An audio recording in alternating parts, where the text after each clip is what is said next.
Another busy work day here. I wanted a bit of a getaway. I wanted to get out of the city life of Bangkok for a bit. So I'm down here, down by the sea. Spent a bit of time down on the beach earlier, and I was just down there thinking, I've got so much on at the minute. I want to be at my laptop. I want to be working. I want to be moving the needle forward. I'm working on some really cool software at the minute that's, taking a lot of my focus at the minute. So I'm having to, really try and prioritize my tasks right, sacrificing a lot of sleep and a lot of rest in order to balance everything that's going on. I know in the long term, this play is going to be worthwhile. It has to be. The software is accelerating and adding the ability of much larger growth from something that's already operating, but at a low level. It is able to be massively emphasized and grown out. So I know that the time being spent on that is, kind of like day one going to be worth it. It's just at this point, when is day one, and dragging out the process to get to day one, is that what's going to lose me more money and more opportunities? So I'm trying to figure out everything at the minute. I'm trying to balance everything. I'm super addicted to work right now. I'm super addicted to the tasks and the jobs I've got going on. Just absolutely loving it, right? There's still huge emphasis on Etsy, huge emphasis on Shopify. This new software kind of hybrids those, together for the masses. Still trying to work on this content type, still trying to improve that, trying to think of some source I can give you and just kind of give you an update on what is happening in my life at the minute.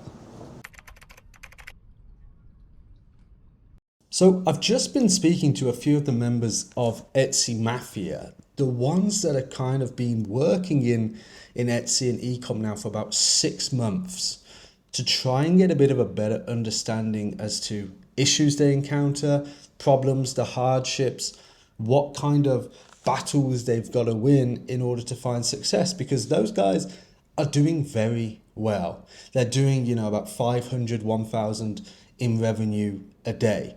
So they've really been from absolutely nothing to doing very well for themselves. So it was a very good, to learn the understanding of what they were going through. And these guys, they all had one thing in common. It didn't matter what the problems were, they kept pushing on. And that is a pattern I always see throughout the years of Etsy Mafia and meeting people and helping people get started. The ones that find themselves in the higher, percentages of earners doing these kind of hustles are the ones that don't quit, the ones that push through, because if you quit, you will never succeed, right? So getting this information out of them, it kind of boiled down to their mindset and their routine. Now, I don't want this to be a spiel about mindset, right? Because we all know in order to get what you want to do, you just have to put the work in and you have to make yourselves do the work. That is the secret sauce that, no one really can romanticize, right? So it is all just about putting the work in, the mindset and the routine. And the routine was very similar to the one I always preach, okay?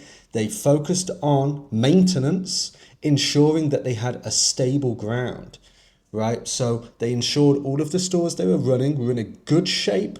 They were able to run them efficiently. They were able to get new listings, new products up, right? Then they focused on growth.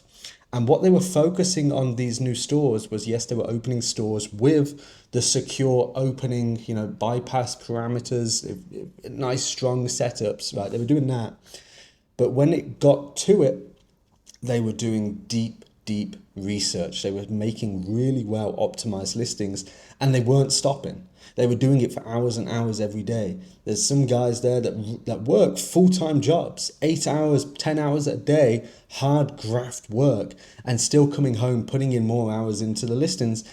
And they're the ones that are reaping the rewards. Okay. So for your first like 3 months of Etsy, all you have to really do is work on one thing until the next block unlocks.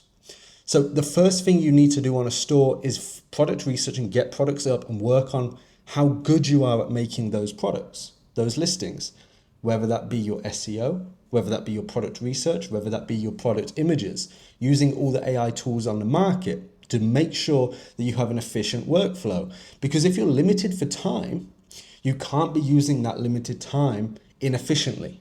Then once you get past that stage is only when customer service is needed. Because if you don't have products that are getting seen by people, you're not going to have any messages, you're not going to have any customers. So your customer service workflow isn't very important because there's no customers in that flow, right? Just like then, your logistics isn't important because there's no orders to ship.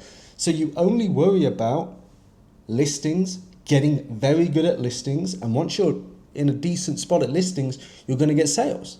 And once you get sales, you now need to do your logistics. Okay, so you're only having to focus on one key core component at a time, and then when you go on to the next, is because you have that instant dopamine rush of getting a sale. Then once you've got logistics in, then customer service is organically going to throw in. And now you need to balance all of these things at a time, but you're actually getting results, you're actually getting input, and then you're going to try new things. You're going to try new softwares, try new approaches, try new AIs. Right? Maybe you start ordering products in-house, and then you're balancing all these plates, but you're getting better and better and better. And you're pushing and pushing and pushing, and you're getting more and you want more. And that is the pattern that I am seeing.